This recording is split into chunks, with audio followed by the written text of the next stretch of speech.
The Snow White and Seven Dwarfs Cottage certainly appeals to LEGO Disney fans with its wonderful recreation of a classic scene, the exclusive dwarf minifigs, and its wonderful display value. But as a fan of LEGO Castle, I was really intrigued to see how it would combine with other medieval themed sets. So that's what this video is about. We're going to take the cottage and we're going to put it next to the blacksmith shop, the Lion Knight's castle, the Forest Hideout, and other recent sets, including our own custom Guarded In remake. And so we'll also take all of those sets and combine them into one massive layout. And at the end, I'll show you what my kids did for their layout, and I think you'll really like it. So let's go ahead and dive right in. Let's start with the cottage next to the medieval blacksmith shop, because I think they have some great similarities in terms of roof techniques, although not styles, and scale. And so here we are. The blacksmith shop is a bit taller, but it does have 3 levels compared to the cottage's 2. I also think the apple tree is a nice little segue for the cottage, and I fully acknowledge that the evil queen wouldn't have actually picked the apple from here, but I like the connection. While the Tudor on the cottage is more linear than the blacksmith shop, they have similar touches on the exterior, including the look of the chimney, although the window framing is a bit more elaborate in the cottage than it is for the blacksmith shop. One other more important difference, though, is that the blacksmith shop is fully enclosed, and of course the cottage is not.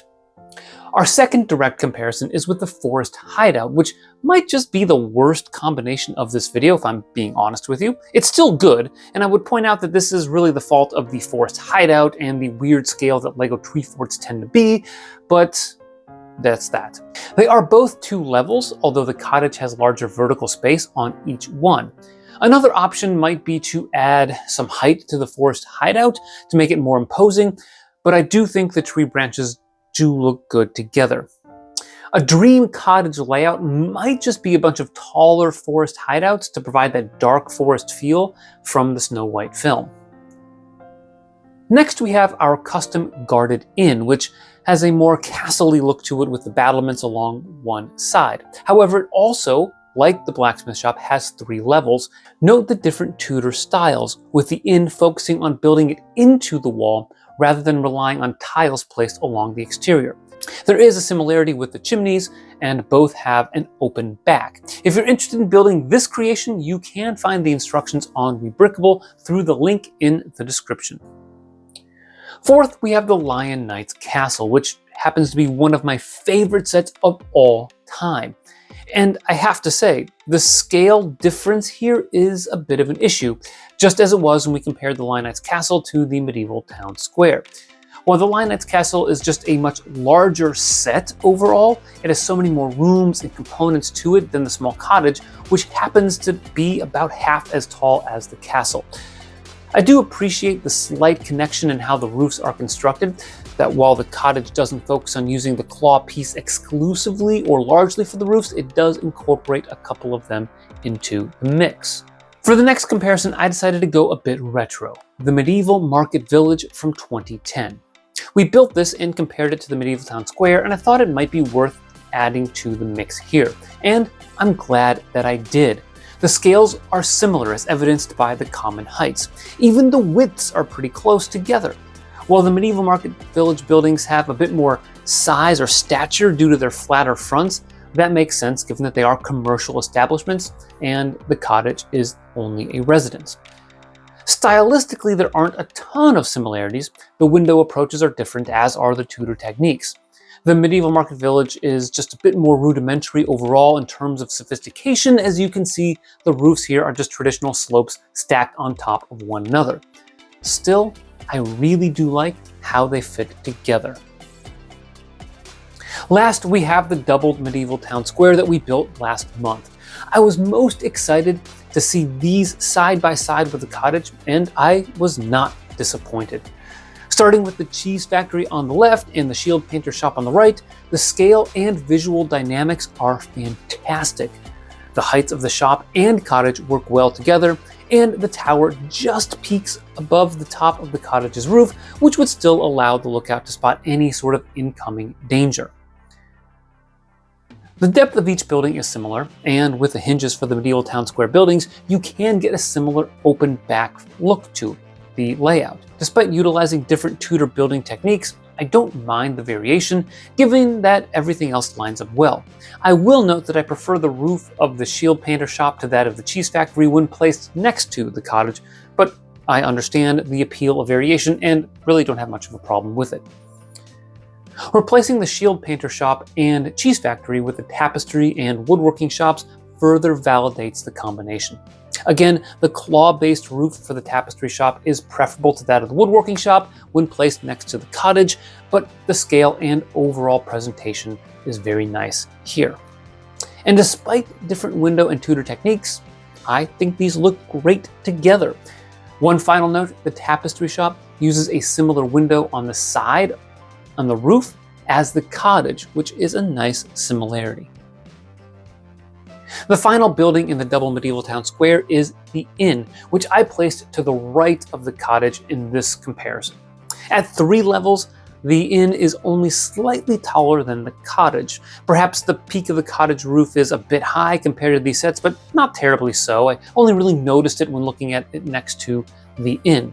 The use of 2x3 tiles as shutters is a good point of similarity between the buildings, and the claw-based roof works well here.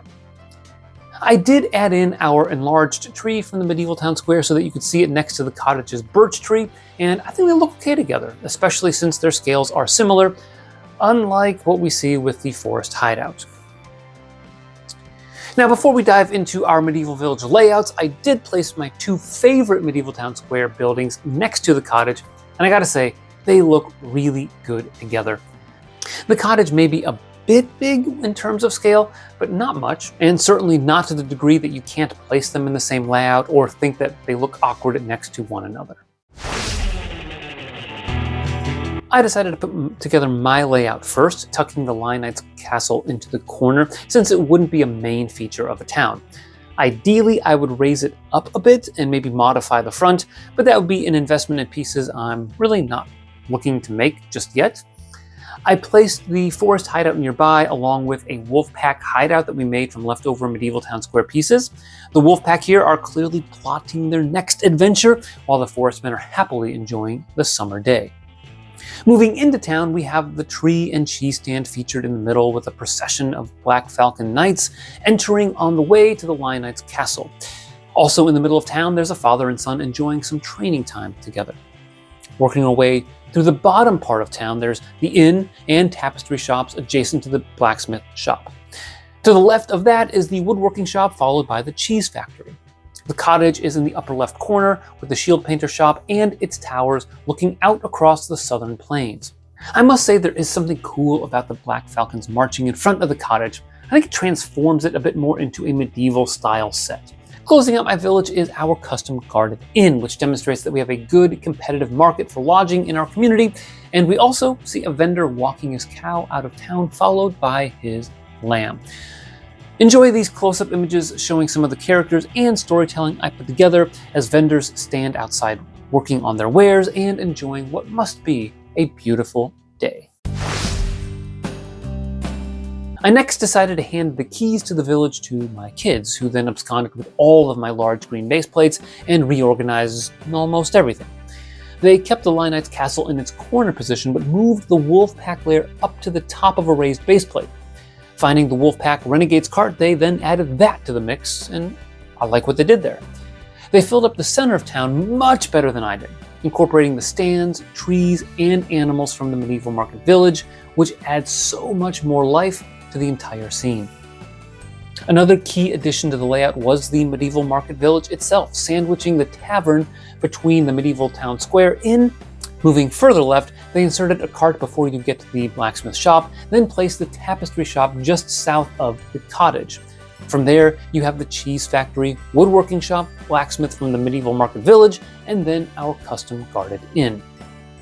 I gotta say, their layout is fantastic and represents what I like most about LEGO castle sets. The combination of the castle with civilian life, all of the scenes and stories that harken back to a bygone era. There really are some nice touches here, especially with the carts and animals and how they're placed. The flowers and the minifig interactions. Check it out. We even have a dwarf chopping wood, and you've got the tailor who found a goat, and even Hedwig found his way into our village. All in all, this was a lot of fun.